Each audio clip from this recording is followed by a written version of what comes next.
So let us start. And we have finished before the summer vacations at discussing the Four Noble Truths. This is belongs to the last part of this essay by Kumarajiva, and indeed the Four Noble Truths, according to the Agamas, for example, especially Mahahatopada Sutta, the general of Dharma, the Venerable Shariputra, says that actually the Four Noble Truths give birth to everything that is kushala, everything that is healthy, everything that is beneficial, everything that is positive for the cultivation.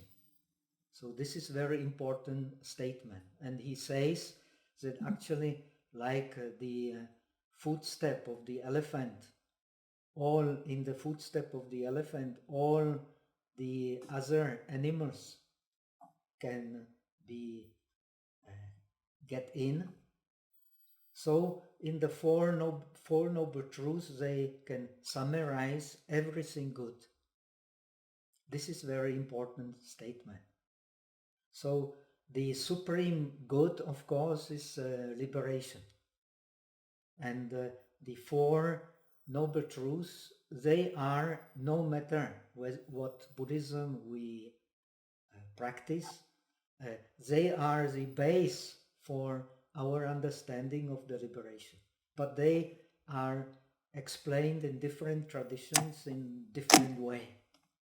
According to the Mahayana Mahanirvana Sutra,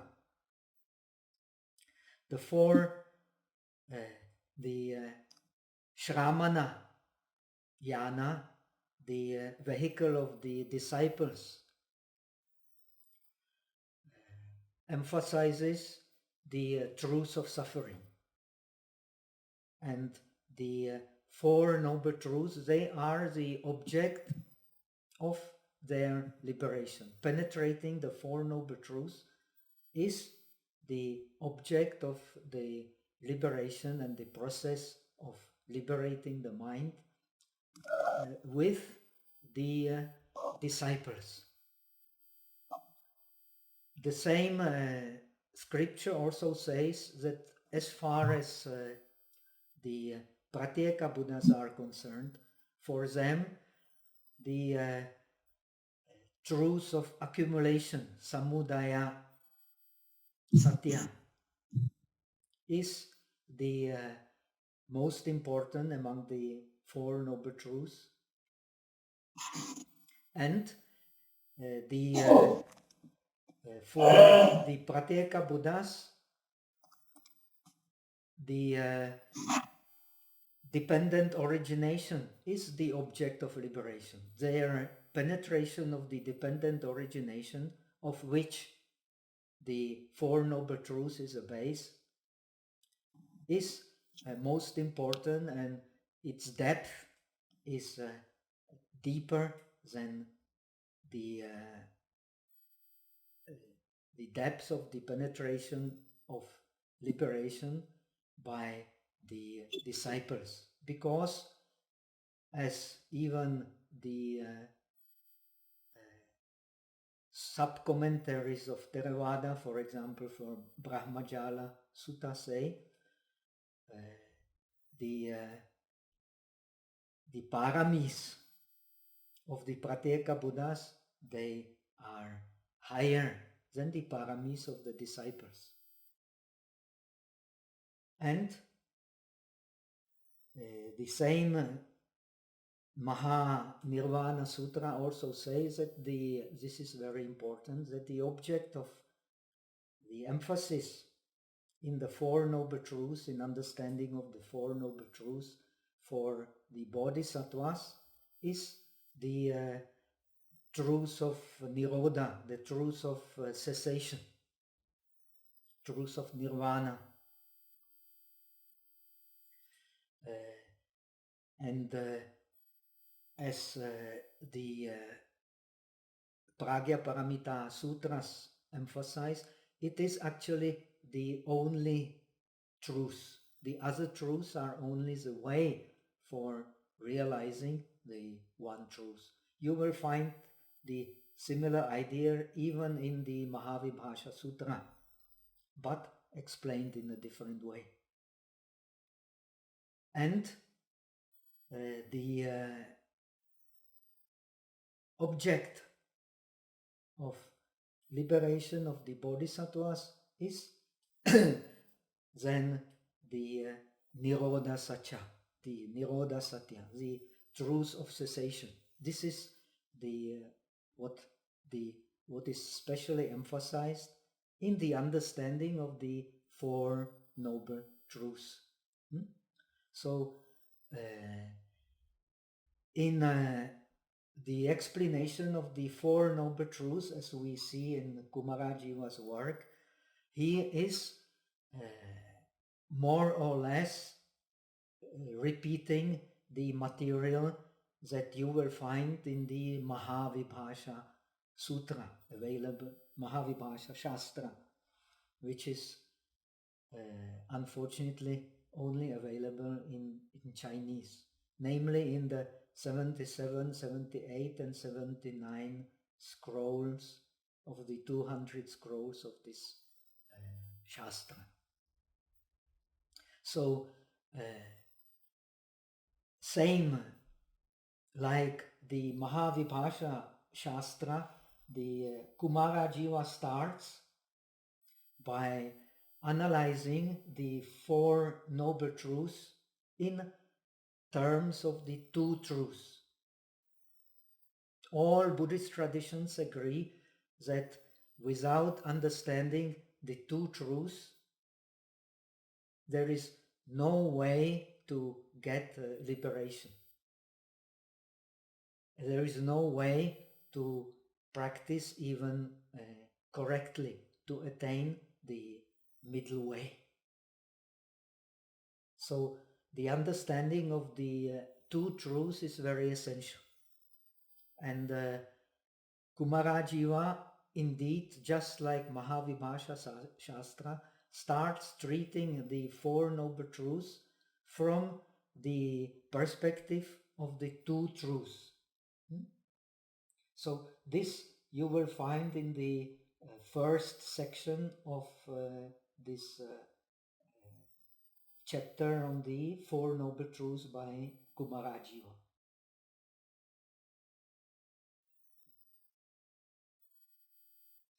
The first, he summarizes explains the Four Noble Truths, the truth of suffering, truth of accumulation, samudaya, truth of cessation, and the truth of the path. So these Four Noble Truths are in the order of Abhisamaya. Starting in Abhisamaya, in realization, we always start from that which is more gross, more clear, going to that which is most subtle. So most gross understanding of the Four Noble Truths comes from the understanding of the truth of suffering. So we will see also here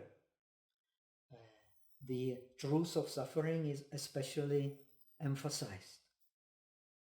According to Gavampati Sutta, for example, the Venerable Arahat Gavampati says that one who sees, I have heard from the mouth of the Master himself, that one who sees the truth of suffering actually naturally sees all the other truths.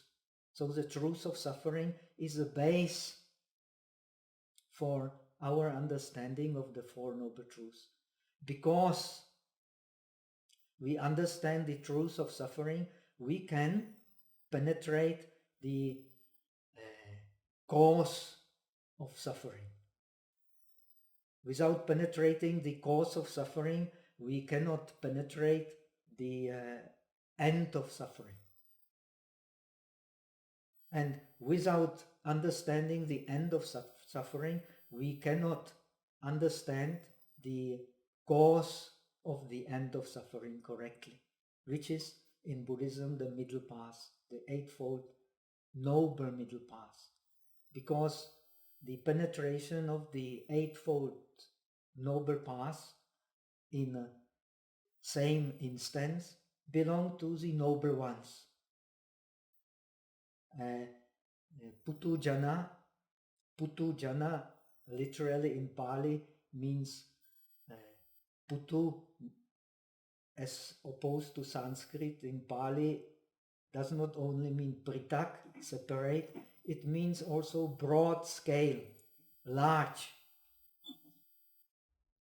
So pritak in Pali is also Putu, and Putu Jana is understood that he is a Putu Jana because his defilements, the cause of suffering, are indeed large, wide, deep. One who becomes an Arya, his defilements will shrink. His defilements will shrink because he has a direct realization of the supermundane. Without the direct realization of the supermundane, no way to cut off the defilements. Cutting off the defilements is based on the Eightfold Noble Path seen in same moment, which is impossible for an object which can become object of grasping, of thirst. Nirvana is nirvana because it is not an object of thirst. It is anashrava. It is without the inflow and outflow of impurities into the mind. All the other objects can become on which the mind can hang. In Sanskrit, actually, the object literally means something we can hang our mind on. Alambana. Lam means to hang. So nirvana is nirvana because we cannot hang our mind on that object. Therefore, it is anashrava, anasava. It is free from the inflow and outflow of impurities. Because it is free from the inflow and outflow of impurities, it opens the Eightfold Middle Path realization in one moment.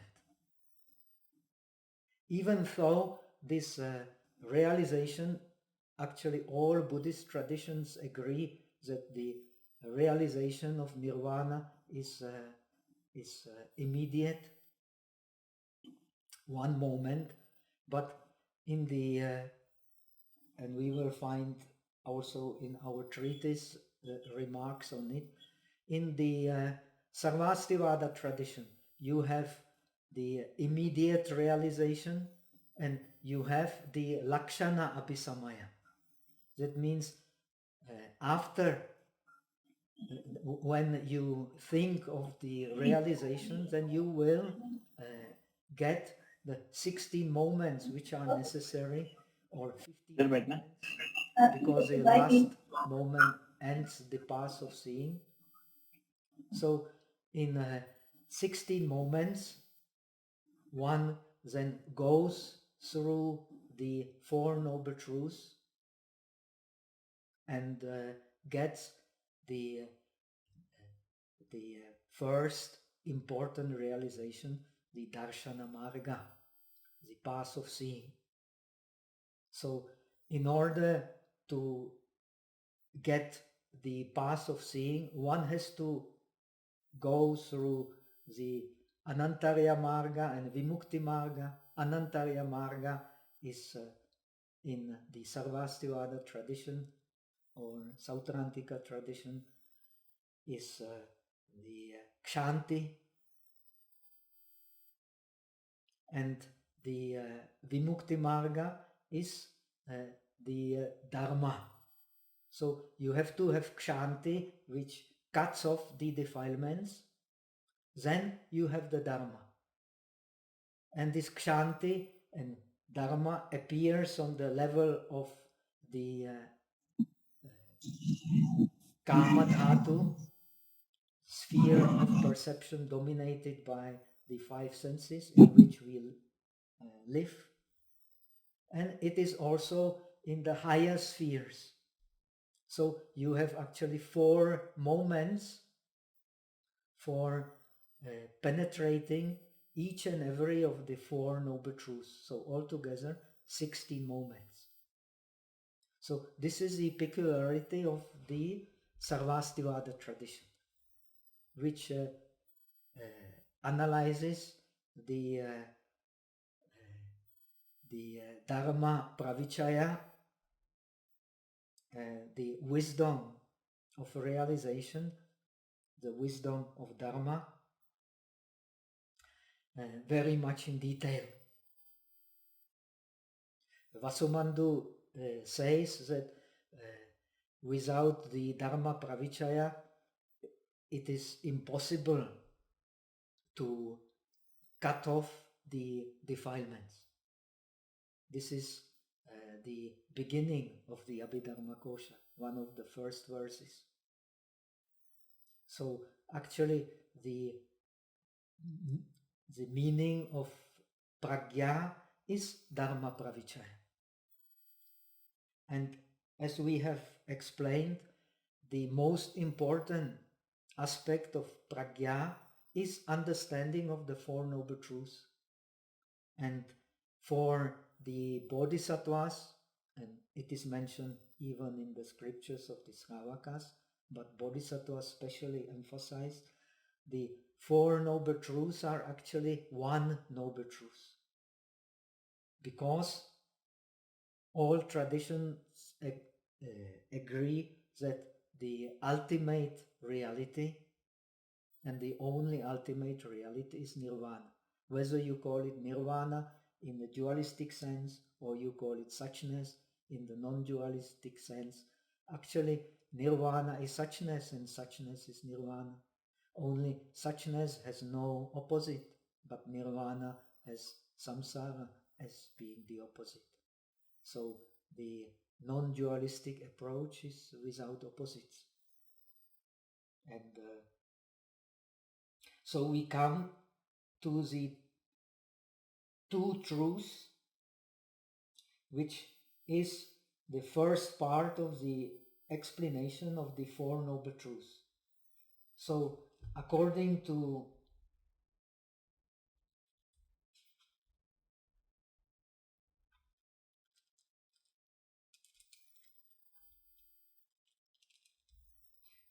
So we have said that even in the Visuddhimagga, all truths, it is said that all truths are of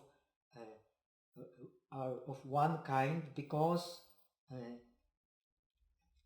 they must be directly realized. So the direct realization means the realization of the nirvana, and the realization of the nirvana is the only truth. And nirvana is something that you cannot hold. So that which you cannot hold, only that can be the object of realization. That what we can hold cannot be the object of the middle path. This is very important to understand. And last time I have explained that the 4 noble truths means the truth of the nobles. This is clearly explained in Abhidharmakosa and also in Mahavibhasha. The Four Noble Truths, they are the truths of the nobles.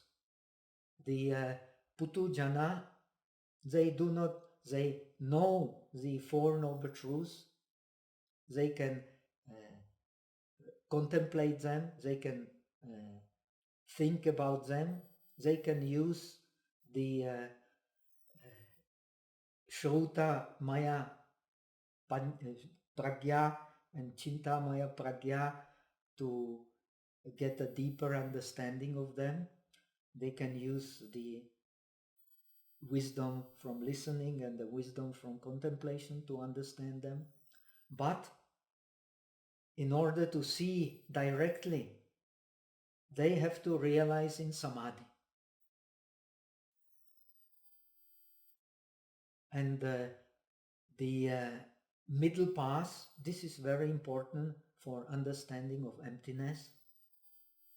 And a lot of misunderstanding of emptiness is based on this misunderstanding. The direct realization of the जाण्यापेक्षा आपलं जागेत जाऊन आलेलं बरं म्हणून त्या दिवशी आलो. What's the matter?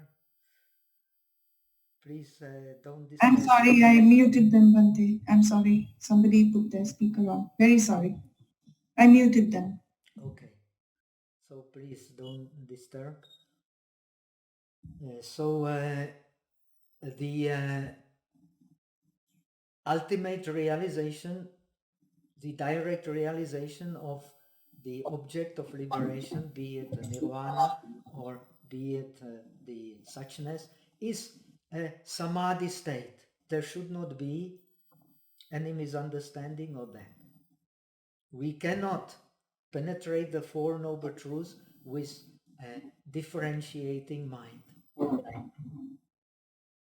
This differentiating mind works, as the Sarvastivada clearly explains, works, so to say, in with the differentiating mind. But the direct realization cannot be a differentiating mind. And it is a state of samadhi. It is a state of samadhi in which all the virtues of the Eightfold Noble Path merge together in one reality. So you cannot be immoral in samadhi. You cannot be you cannot have the lack of sati, cannot be have mindfulness. You cannot be deprived of mindfulness in samadhi. You cannot be deprived of the correct virya. That means the neither too much effort nor too little effort. And you cannot have a mind which is dispersed, which is not concentrated, which is not one-pointed. And similarly, you cannot have a wrong view and you cannot have a wrong thought. All these things are impossible in one moment. But the condition that they merge into one reality in one moment is that the object is the ultimate reality. Otherwise, they will not merge in one. Because when we think in a differentiating way, so we think of morality, we think of samadhi, we think of vipassana, we make these methods, but we don't merge them into one reality. This is very important to understand. So now, as same as Mahavibhasha Shastra explains, the truth of suffering, there is truth of suffering and the noble truth of suffering. The truth of suffering, normal truth of suffering, as Mahavibhasha explained, is based on the name. So even Putujana can understand it on the base of the name, on the base of the contemplation of the name. But the noble truth of suffering, it does not depend on the concept. It is a direct seeing. It does not need a concept, it does not need a name. And that is the truth of Samadhi. In the Samadhi, it is a special Lokutara Dhyana. That's why we have Lokika, the worldly Dhyana, and the Lokutara Dhyana, the supermundane Dhyana. We have the worldly wisdom and supermundane wisdom. We have this supermundane wisdom, and the supermundane dhyana has, according to Buddhist tradition, the three objects. The emptiness being the first one, the animita, the signlessness being the second one, and apranihita, the desirelessness, being the third one. These three actually merge together.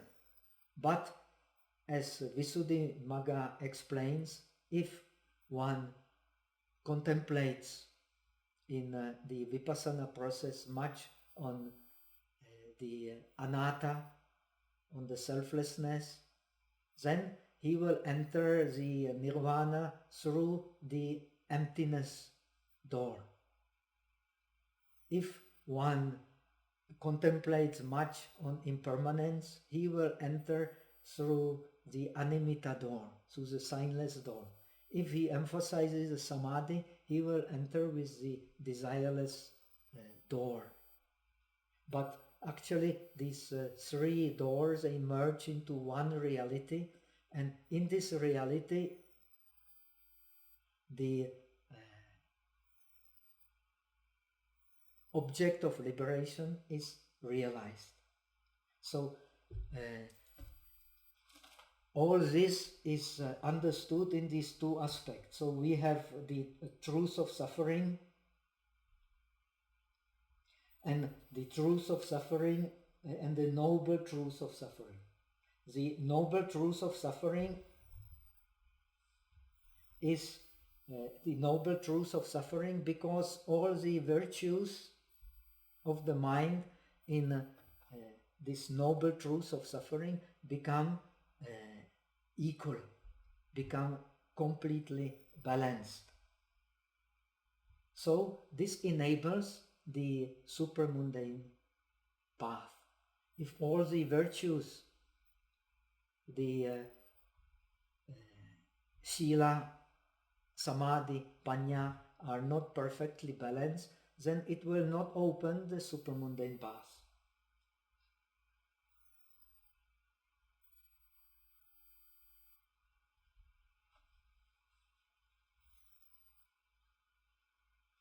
So the Pragya Paramita Sutra says that the real Dharma, in order to understand Dharma, we have to rely on differences. So the Dharma, which means actually as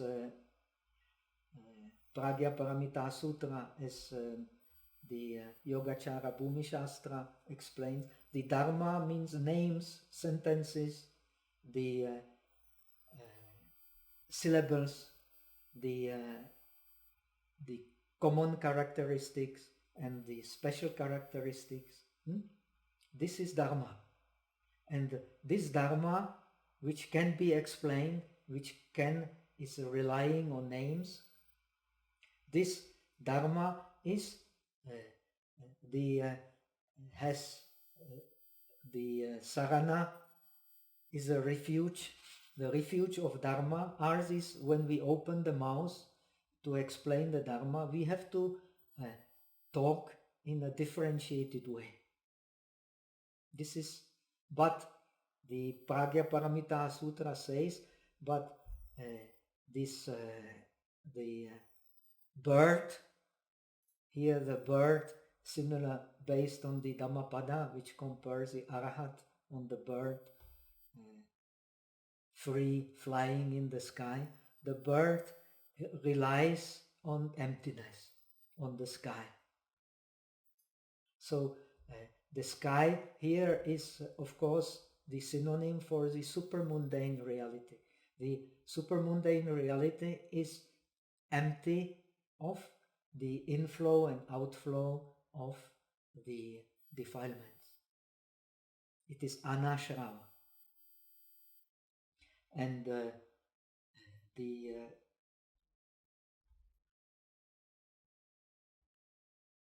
so the real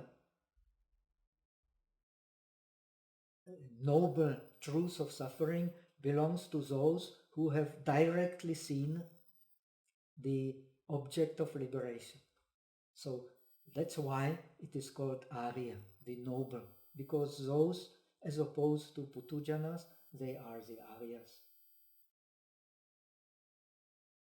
Similarly,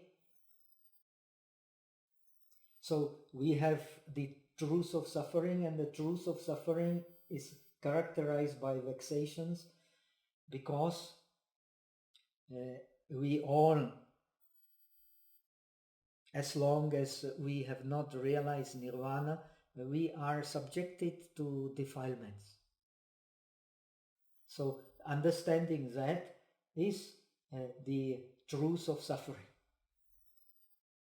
And we are subjected to defilements because we have thirst. So because we have thirst, we have the upadana skandhas, we have the aggregates of clinging.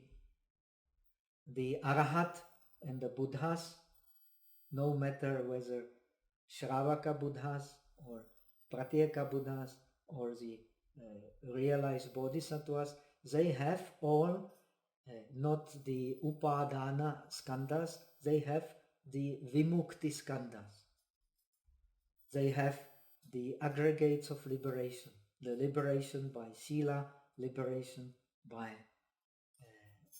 samadhi, liberation by wisdom, liberation by knowing, by liberation as liberation, and liberation as knowing I have the liberation. There is no more cause for future rebirth.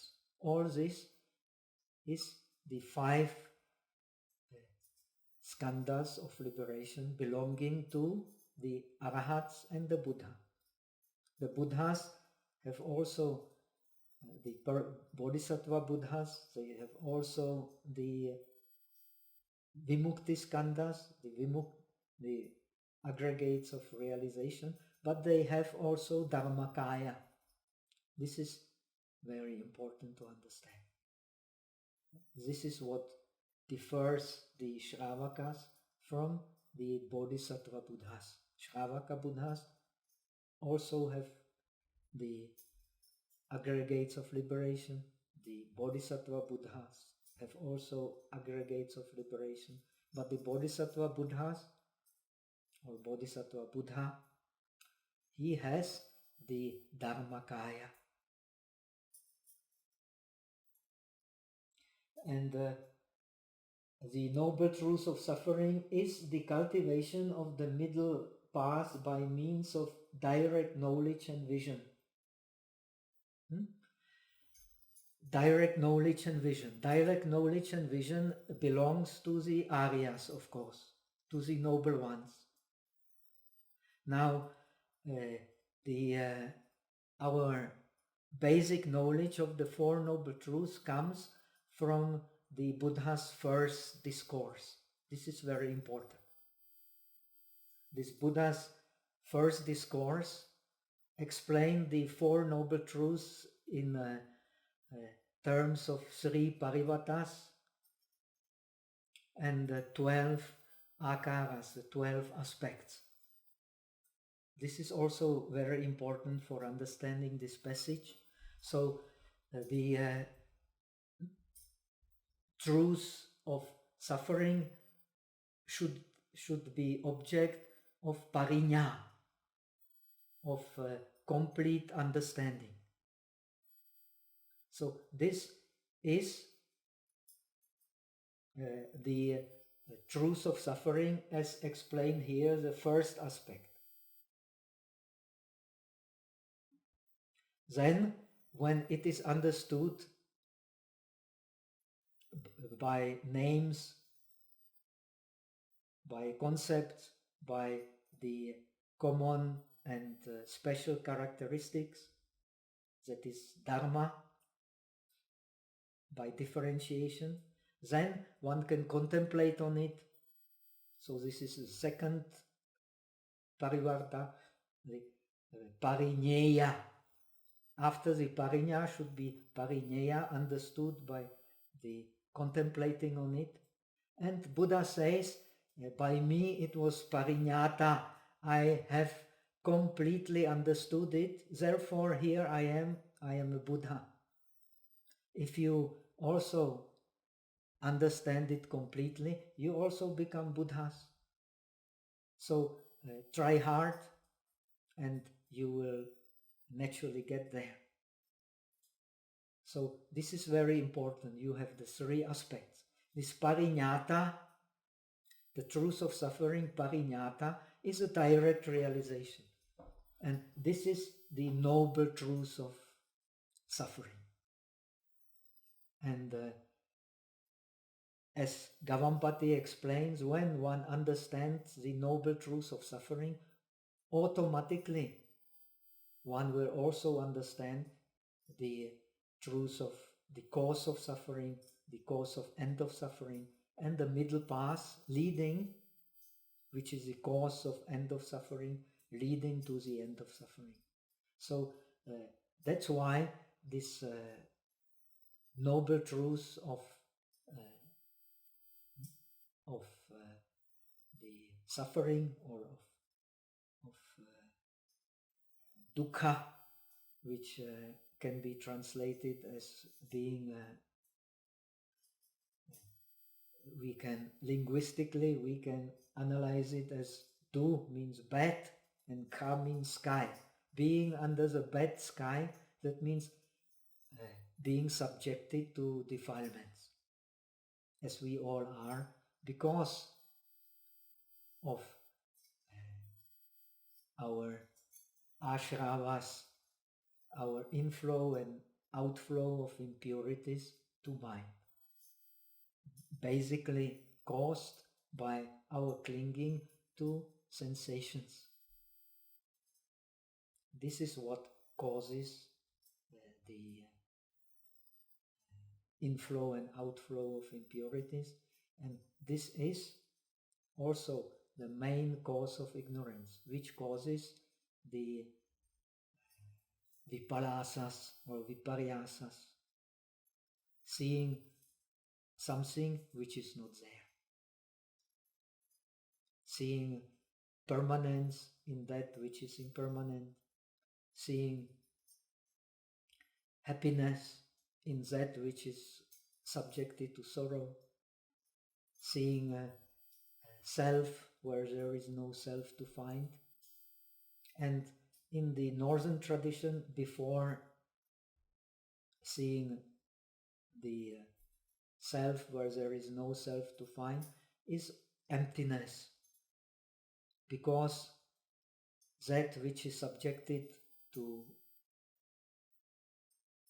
suffering is empty of self. Therefore one realizes the selflessness. In the Theravada tradition, instead of shunya comes the not pure. So not pure is another aspect of suffering. So actually they are three aspects. Three aspects which are object to wrong view, which are object to wrong perception, and which are object to wrong thinking. So these four viparyasas, four perversions of mind, they are the content of our ignorance, and they are actually based on our inability to directly see the truth of suffering and the cause of suffering and the end of suffering and the cause for the end of suffering. So now we have the noble truths. There are two kinds of truths of accumulation, the truth of accumulation and the noble truth of accumulation. The truth of accumulation is characterized by birth, that is to say, the truth of thirst. As Visuddhimagga explained, the thirst is a pavati. Because of the thirst, we are activating the samsaric existence, which is pavati, which is engaging. Because of thirst, we are engaging in samsara. So, because of that, the pavati means actually occurrence.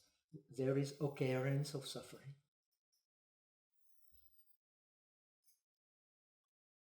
This is called the truth of accumulation is covered by the truth of thirst and other defilements. The thirst cannot come alone. It always comes together with all other defilements, because without thirst, no defilements. Without the thirst is the mother of all the defilements. And this we can understand by the correct hearing and the correct contemplation, but the noble truth of accumulation is the cultivation of the path by means of cutting defilements. So the cutting of defilements also has three stages. The pahana, one has to understand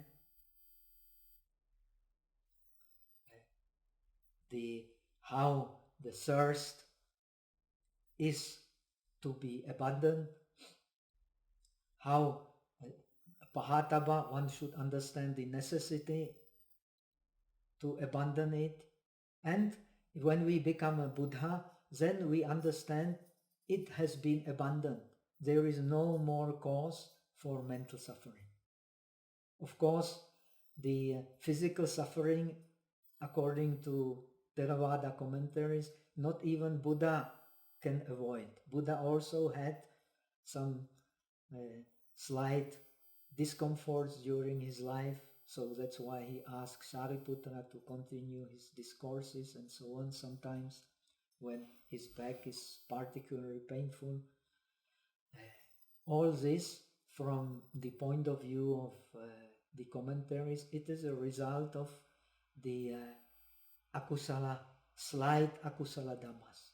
Even the commentaries go so far to explain that this pain of the back, beside of this extreme asceticism, was also caused when, as a small boy, he was rejoicing at the fisherman's catch, which is also the slight akusala karma, because it leads to killing. So commentaries go as far as that in explaining all the discomfort on the base of the akusala karma. And the discomforts of the body, because we, as beings, we have done innumerable akusala karmas in previous lives. Even the Buddha, according to Jatakas, have done some akusala karmas, but he has always improved. So their power was less and less until his final realization.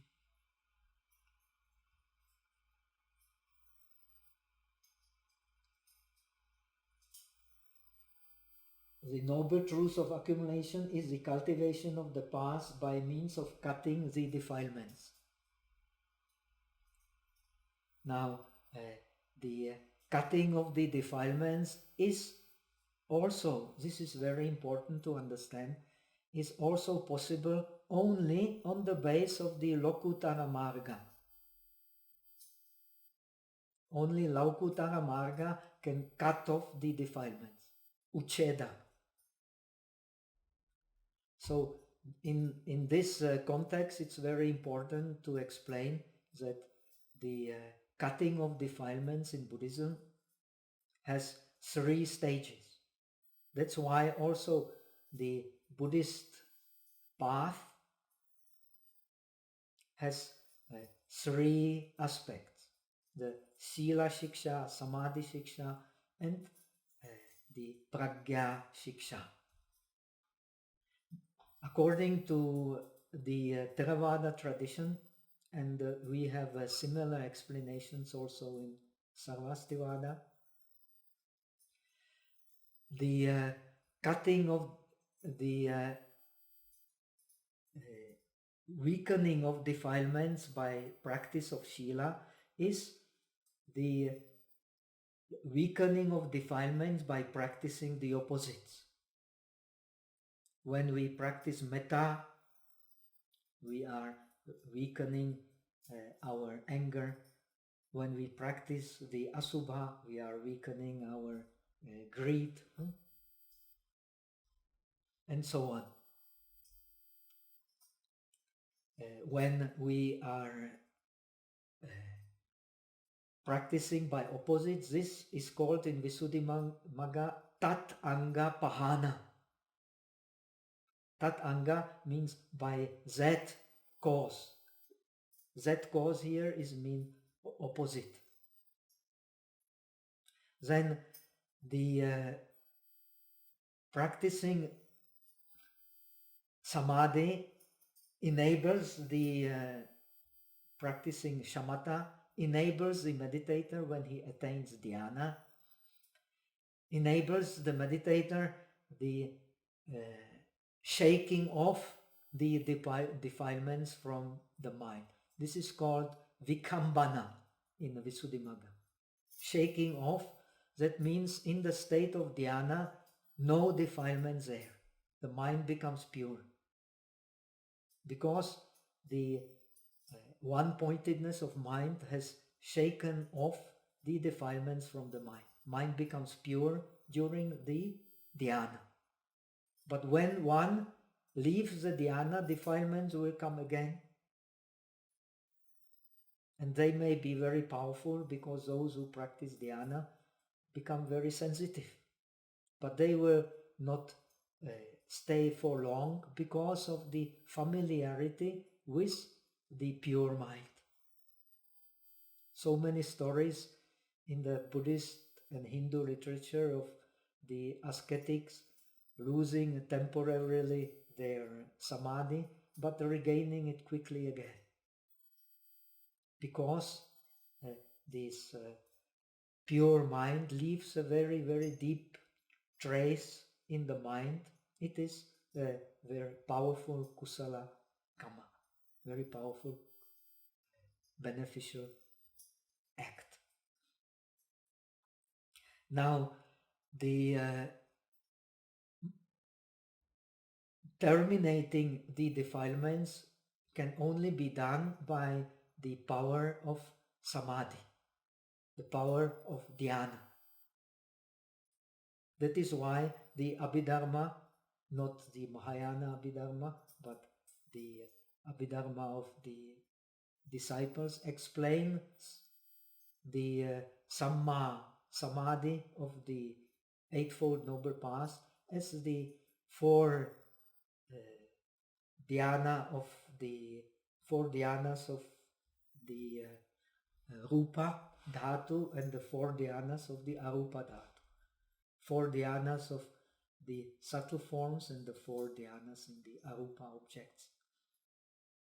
So this is the content of the correct Samadhi.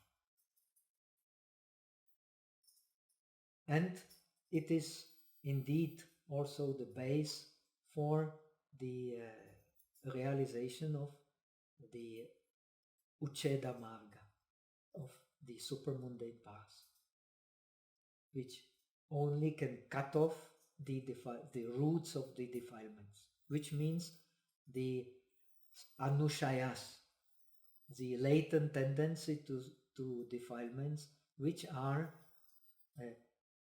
when they have chance to rise, they can rise again and again. This rising of the defilements is called paryavastana, the active defilements. But when they are not active defilements, they are still the anushayas, which the Sautrantika tradition and the Yogacara explain as the seeds in the mind.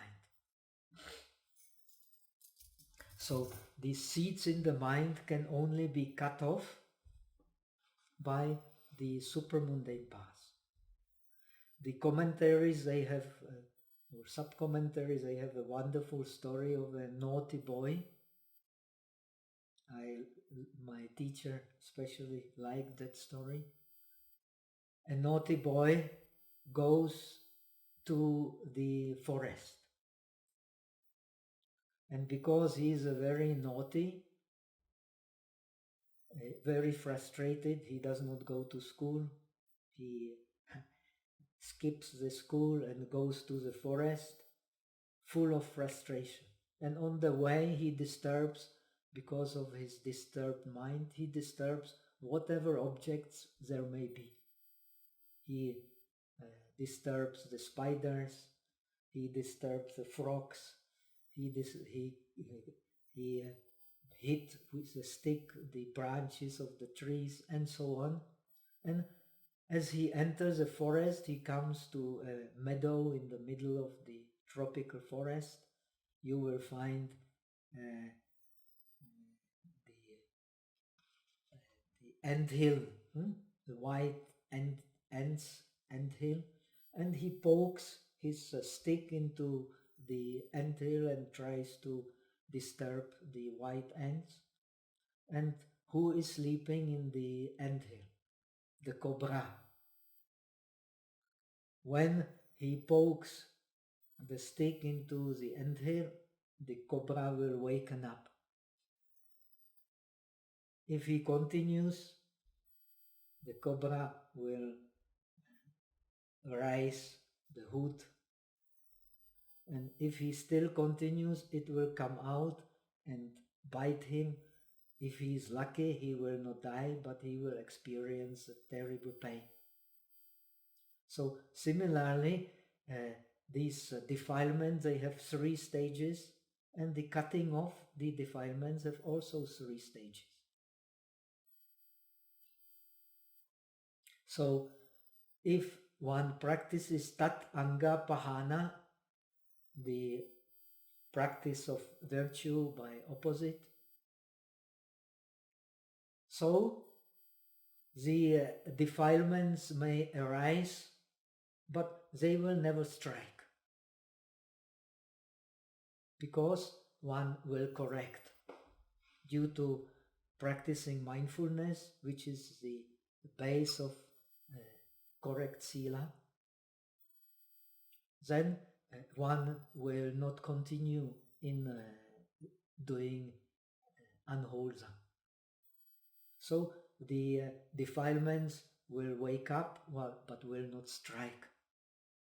So there will be only mental akusala karma, but they will not be bodily and vocal akusala karma. As far as the Samadhi is concerned, it shakes off all the defilements from the mind at the moment of one-pointedness. So the mind remains pure. So the cobra will be sleeping. It will not rise during the dhyana.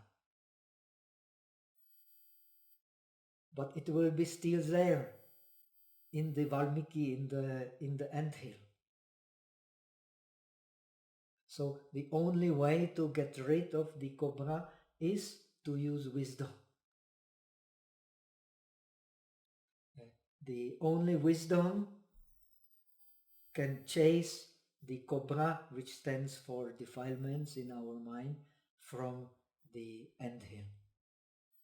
And it can only happen when the object of liberation becomes the object of our meditation. So this is a very nice story which illustrates these three stages. We have seen that also these Four Noble Truths, they also have three stages. We have to know first it is a fact, then we have to contemplate on it, and when we contemplate on it, we can realize it in Samadhi and cut off the defilements. So we come to the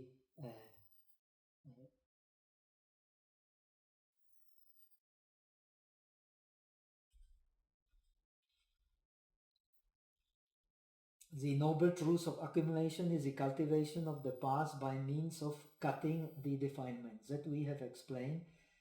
This is the noble truth of accumulation. The truth of cessation is of two kinds. Again, the truth of cessation and the noble truth of cessation. The truth of cessation is characterized by appeasement of cessation. Appeasement of cessation can only come with the asamskrita. This one can realize also by hearing and contemplating on this truth of cessation. Having contemplated and heard about the truth of suffering and the truth of accumulation.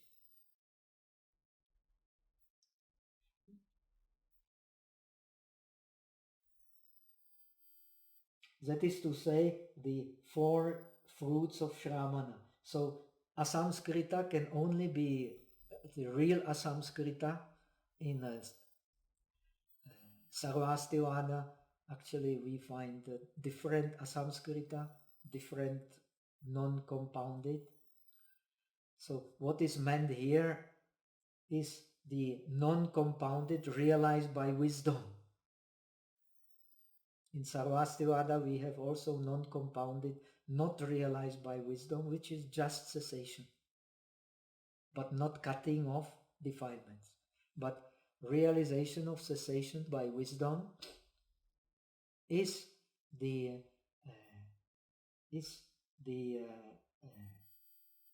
appeasement of cessation. The noble truth of cessation is the cultivation of the past by means of realizing. So we can understand how the path to how one can become an arahat by going through the four stages of the path, which is the going through the darshana and bhavana marga, the path of seeing, direct seeing, and the path of meditation. We can understand that, but this will not be the true realization. So again, we have the three stages. First, realization, then what is to be realized, sachikataba, and Buddha says, it was realized by me. That's here I am the Buddha, because I have directly realized, I have come to the end of the path.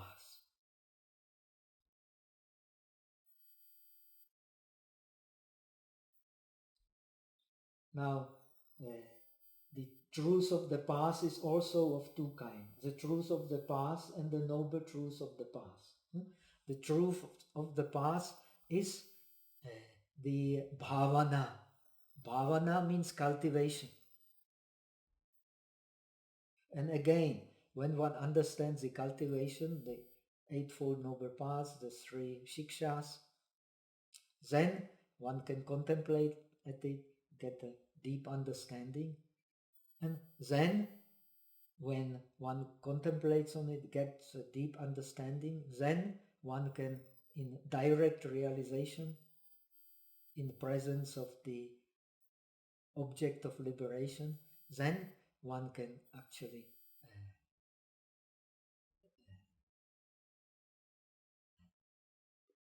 the cultivation has taken bhavita. It has been cultivated by me. Here I am a Buddha because I have cultivated it fully. This is the meaning of the Buddha. Buddha is one who has fully cultivated the path leading to the realization. And it is explained here. The truth of the path is characterized by deliverance, which means the eightfold correct path. The noble truth of the path is practicing the path by means of cultivation. This is called the noble truth of the path. So cultivation here means the bhavana marga. Bhavana means cultivation, and it can really be cultivated only after we have the direct experience of the object, which is compared like seeing the full moon coming out of the clouds in a moment, but again being covered by the clouds. But finally, slowly, the clouds keep on disappearing until the full moon remains. So this is how the two levels should be understood. And they refer also, finally, to the two truths. Ultimately, the two truths are actually one truth. But without understanding two truths, no one can understand the one truth, the truth of liberation. So the relative truth is to be understood by the differentiating mind, and the highest truth must be realized in Samadhi by direct vision. So this is very important.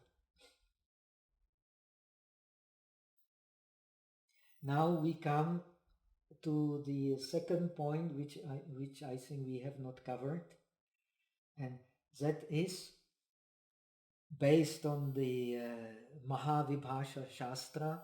You will find a similar treatment in the Theravada literature, but quite different. Now, according to the Mahavibhasha Shastra, he is quoting Parshva and others, actually the common characteristic, if we want to understand anything in the world, we have to understand it in terms of common characteristics and the special characteristics. The special characteristics, called Svabhava, is the existence of special characteristics is precisely the base for all Mahayana way of thinking. Mahayana denies the true existence of the special characteristics, because, as Nagarjuna explains, the special characteristic, the svabhava, cannot produce a svabhava. There is no such thing as one special characteristic, one own characteristic, giving rise to another own characteristic. But for the Sarvastivada and similar for the Theravada, the self-characteristic is that, Abhidharmakosa explains, that which you cannot destroy, neither physically nor logically. That is the svabhava, special characteristic or own characteristic. So it will remain. It will remain and it is constant. Even so, the phenomena are changing. All Buddhists agree on that the impermanence is the nature of the world, is the nature of the worldly experience, and is the nature of the experience of the individual. They are both, world and the individual, they are characterized by impermanence. This impermanence actually has the impermanence as far as the form is concerned has the same content.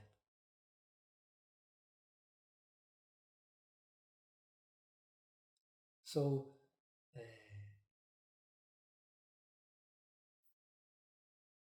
when, in order to understand the impermanence of the self or of the world, we have to analyze it first.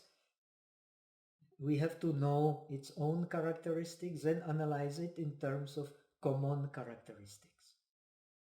Common characteristics means impermanence, we have explained, the suffering of impermanence and the selflessness of impermanence, due to the suffering not impossible to belong to the self. So it is empty of self. Self meaning something which is lasting. So according to the Abhidharmakosa, this characteristic of the earth, hardness, of course hardness is connected to the softness and so on. It is in terms of the opposites, but still this hardness has to be there so that softness can be seen. So hardness is something nothing can break. Similarly, as far as nama is concerned, the sensation, for example, is the reception of the object. It's either pleasant, unpleasant, or neither pleasant nor unpleasant. This nothing can break. Sensation may be always changing, but this characteristic, special characteristic of sensation, can never change. Whenever there is sensation, there is a reception of the object as either pleasant or unpleasant, or neither pleasant nor unpleasant. So this nothing can break. Now, according to here, as in Mahavibhasha Shastra, we start with the common characteristics. Usually we start, in order to understand the common characteristic, we start with the special characteristic. Because unless we understand the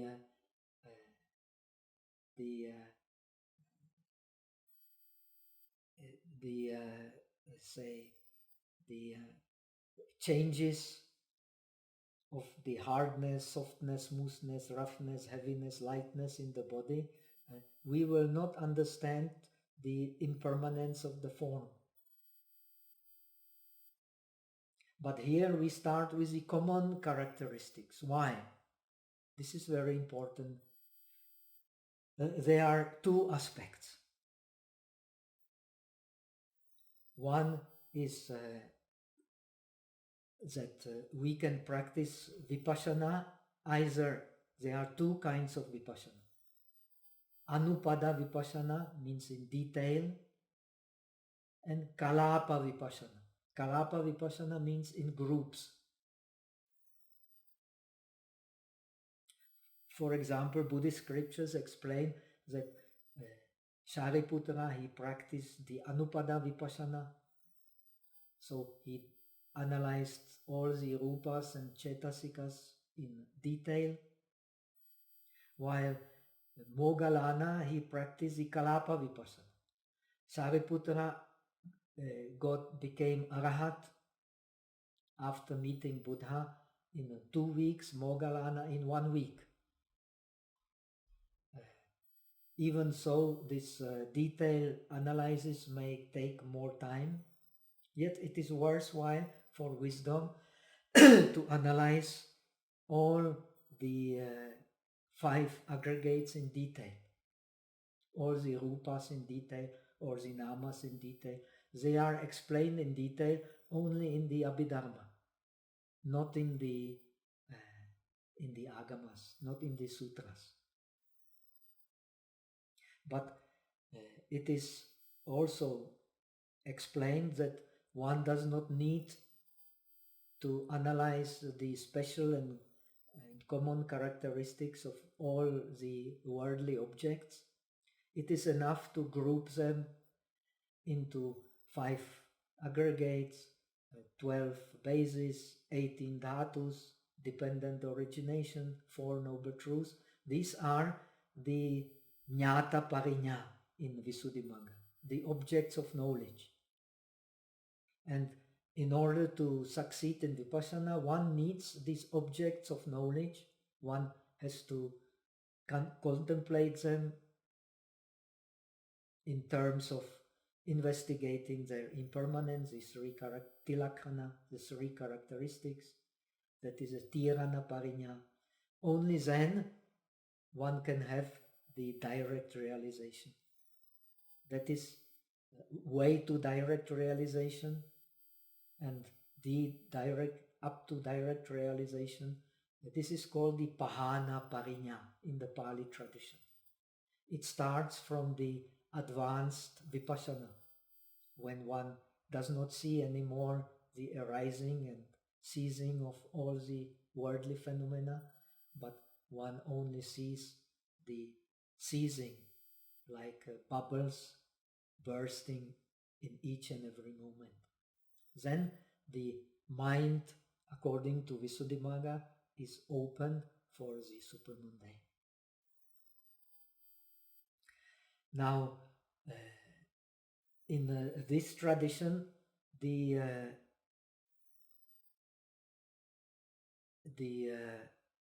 common characteristics have to be understood first, and the special characteristics, as we see later. One reason is that common characteristics are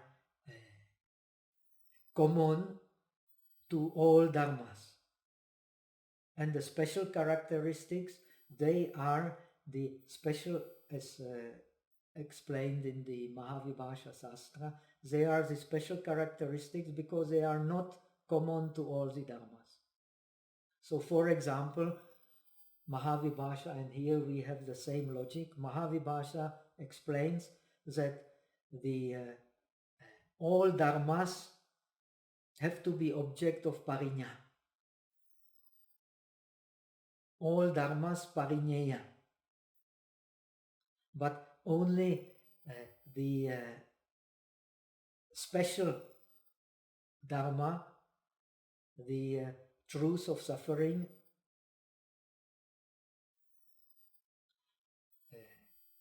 should be understood in terms of the special characteristics. That means should be understood in detail.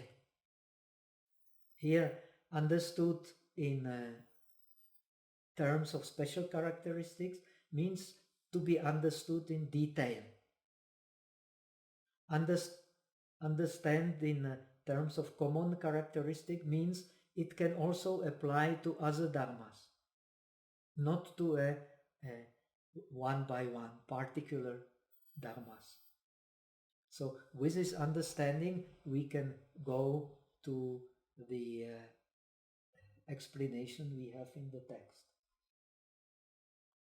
So there are second item, there are two kinds of truths in terms of common characteristics and special characteristics. In order to practice vipassana, we have to understand all objects. This is common to all the Shravaka traditions.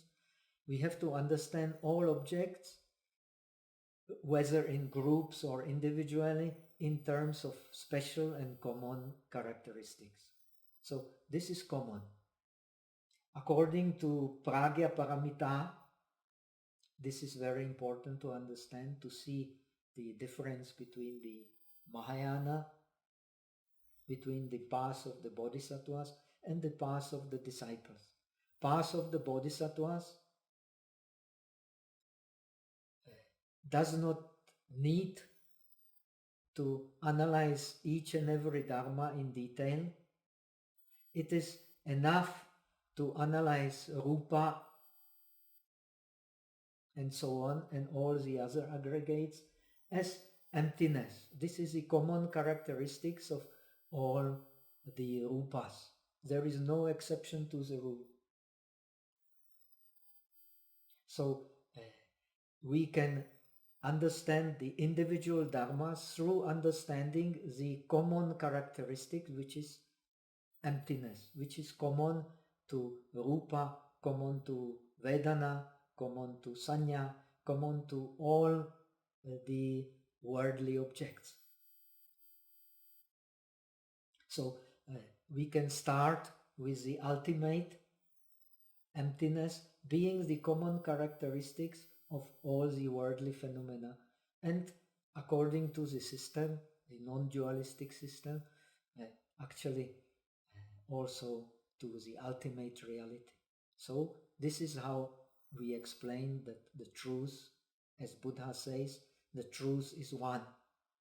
One who does not understand the one truth cannot understand the Buddhism, says the Buddha. Something? Yes. So you are here. Sorry, my video is gone. It's not working, but it's almost 7:20. Would you like to maybe offer some for some questions now, or in a few more minutes? Okay. In a few more minutes, just giving you a heads up quickly. So next lesson we will continue covering the Four Noble Truths in some detail, because it is a very important topic, and you will see after explanation of the Four Noble Truths, the Kumarajiva handles the Four Noble Truths from the aspect practically all is based on the Mahavibhasha Shastra, from the aspect of the Shravaka practice.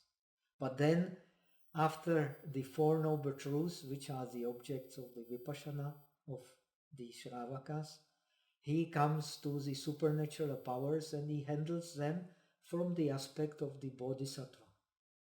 Because the real Bodhisattva, he needs the supernatural powers to be able to engage effectively in the not differentiating the benefiting oneself and benefiting others. One has to penetrate the what is beneficial for others and oneself as being the same reality. Okay, so that much for today, and let us come to the questions if there are any. If any of you have any questions, could you raise your hand and I could unmute you?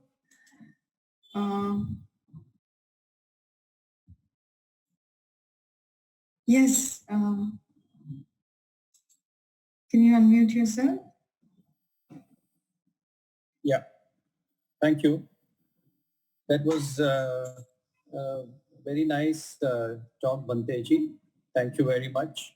And my question is about the Eightfold Noble Path.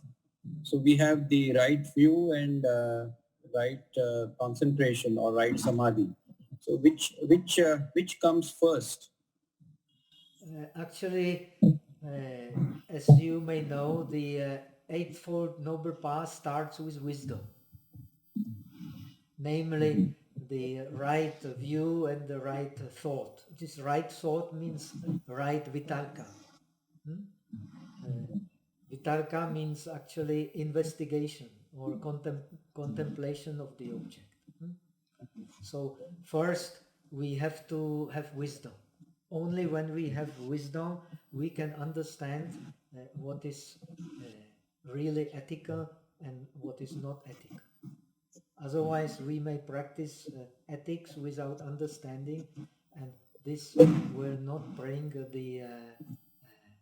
will not lead to purification. And when we understand, when we have the base in wisdom and practice ethics, we can get the samadhi. And the samadhi is in all Buddhist, not only Buddhist tradition, in all Hindu traditions, except maybe the Charvakas, the materialists, it is the content of liberation. To attain liberation means to enter the samadhi. But this supermundane samadhi will not occur, as I have explained, unless one has practiced the wisdom and ethical and worldly samadhi. Worldly samadhi is based on the ethical, on the sila. And the wisdom is based not only on the sila, but also on the samadhi, or also on kalyana mitra, on the noble friend. But without wisdom we cannot have the correct sila. But the correct sila needs wisdom. But the correct sila is a base for samadhi. Without the sila, the essence of sila is discipline. Without the discipline, we cannot practice samadhi. And without the samadhi, we cannot realize the supermundane wisdom. So you can turn it all different ways, but finally the samadhi is the base. The wisdom is the base. We have to have correct view and correct thought to understand the middle path. And in Buddhism, only the middle path can cut off completely the defilements. It does not mean, in my view, that only the Buddhist can attain the middle path, but for the Buddhist, the middle path is the result of the correct practice of sila, samadhi, and panya.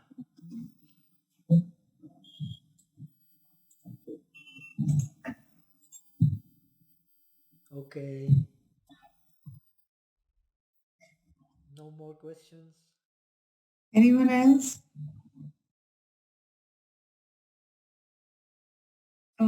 While they are thinking, Bhante, may I ask one question? Sure. I am here for your questions. Okay. Bhante, you mentioned that when the bodhisattva Buddha attains nirvana, he has the Dharmakaya. So, and the Shravaka doesn't have Dharmakaya. In this context, how must we understand the Dharmakaya? Is it the marks of his enlightenment in some way which are greater? Because Dharmakaya as in Dharmakaya, like the marks. according Yes. to the standard explanation, the Arahat, he still has his habits, his vasanas. He is not free from the vasanas. Therefore, even Sariputta, even Moggallana has some vasanas, some habits. And but the Buddha, he has no habit. Therefore, he is identical with the Dharma. This idea comes even in the Agamas. Sariputta says, "Your Dhammam pasati, so Buddham pasati. Your Buddham pasati, so Dhammam pasati." So you get the same meaning in the Agamas, that the seeing the Buddha actually means seeing the Dhamma. From this comes the idea of the Dhammakaya. The seeing the real Buddha means seeing the Dharma. And Buddha is identical with the Dharma because he has abandoned all the habitual energies. But the Arahat, he still has the habitual energies. He may have still his preferences, but they will not create karma which leads to rebirth. They are not subjected to the tanha. So his karmas are neutral. So because his karmas are neutral, he is beyond the world. But the ideal of the bodhisattva is that he accumulates all the good karma. For him, the nirvana is the summum bonum of all the virtues. When he has accumulated all the virtues, all the paramis, he becomes the Buddha. Then he gets rid even of the habitual energies. So he becomes one with Dharmakaya. So because he becomes one with Dharmakaya, he can perform these incredible deeds. And he also has the Sambhogakaya, the body of bliss, which according to the Mahayana tradition, only the bodhisattva can seize, because he still uses a differentiating mind to understand Buddha. But the Buddha, real Buddha, according to the Mahayana scriptures, is beyond differentiation. This real Buddha is the pure ideal. This is Dharmakaya. And this pure ideal is identical, Dharmakaya is identical with the suchness. So seeing the Buddha for the bodhisattvas means seeing the suchness. And seeing the suchness means seeing suchness in the world and seeing the ultimate suchness. The truth becomes one. And because of that, then the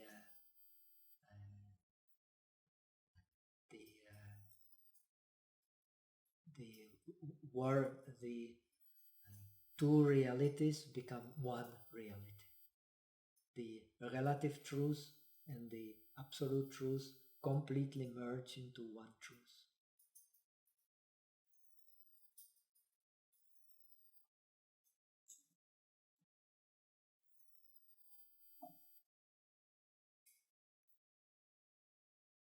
So this is also connected with the ideal of the pure lands.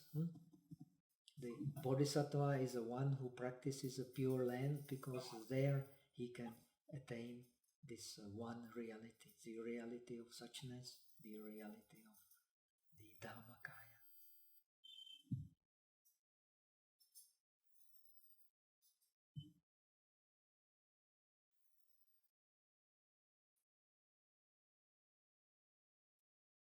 Okay, any more questions? Yeah. If anyone has a question, you can also unmute yourself just now. and ask. Bhante, I have one more small question. You mentioned that the Sarvastivadins have, they have in their texts reference to two kinds of nirvana, where in one method or one way, the defilements are cut off without necessarily generating that level of prajna. Am I correct? So that is apratisankhya nirodha. Yes, yes, of course. That's very difficult to understand, no, Bhante? And very few, there are, I mean, the explanations are, could you explain it a little bit? How is it possible that defilements get cut off for all time when the person has, without cultivating wisdom? What is that? This without the cessation, without wisdom is not, it's an ordinary cessation. It's a ordinary cessation not based on wisdom. According to the Abhidharmakosa, everything that arises by the cause, but it ceases naturally. The phenomena cease naturally, and this natural cessation is precisely the cessation not caused by wisdom. Then they even differentiate space as asamskrita. In Theravada, it is a special kind of rupa which is not object of vipassana, but it is a rupa, but not a real rupa, but you cannot classify it anywhere. But in the Sarvastivada tradition, it is the asamskrita, same like nirvana. So this is very different. You have the natural cessation and you have the cessation by wisdom. Natural cessation does not need any wisdom. It happens naturally.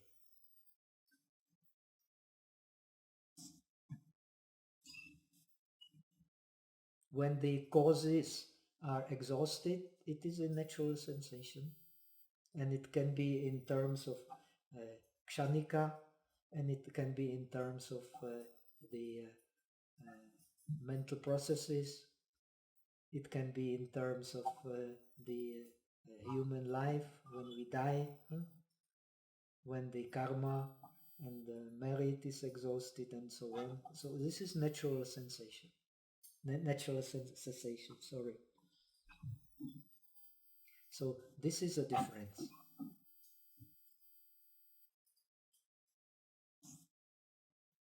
Okay. So this is thank you. This is particular in Sarvastivada. You don't have this in Theravada at all. In Theravada, you have only one asamskrita, and that is nirvana, as you will find in the Abhidharma. But in the Sarvastivada Abhidharma, 3 asamskritas. In the Yogacara, even 6 asamskritas, but they don't consider it to be real, because in Mahayana not a single dharma is real. They are empty of svabhava.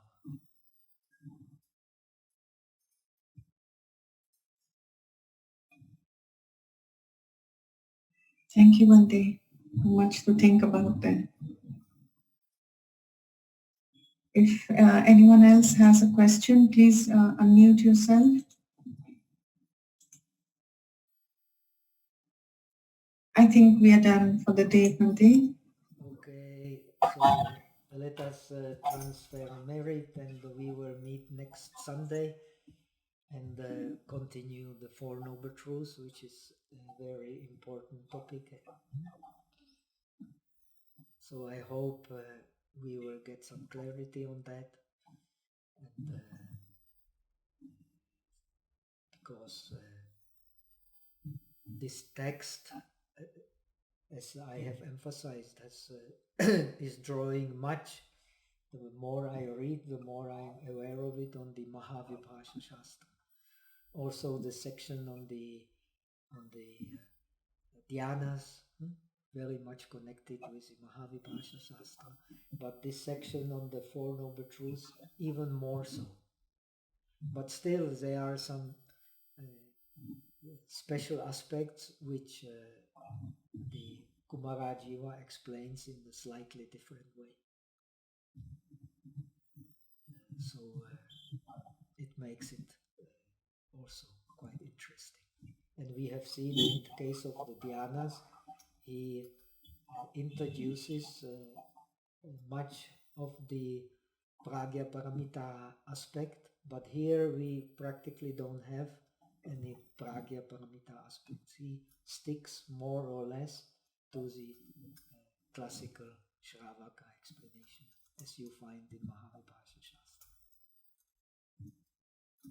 But many things you find in Mahavibhasha Shastra, you will not find in the Theravada Abhidharma. And many things you find in Theravada Abhidharma, you will not find in the Mahavibhasha Shastra. So it is very important to see that these two traditions are quite different, even though they describe the same process. So let us transfer the merits, and we will finish here. Eta vata chame sampata punasampada sabbe deva anumodantu sabasampati siddhya. Eta vata chame sampata punasampada sabbe bhuta anumodantu sabasampati siddhya.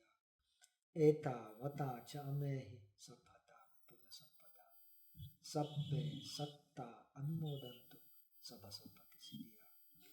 Aka satta chabumatha deva naga mahidika punyantang anumoditva chiramarkantu lokasasana.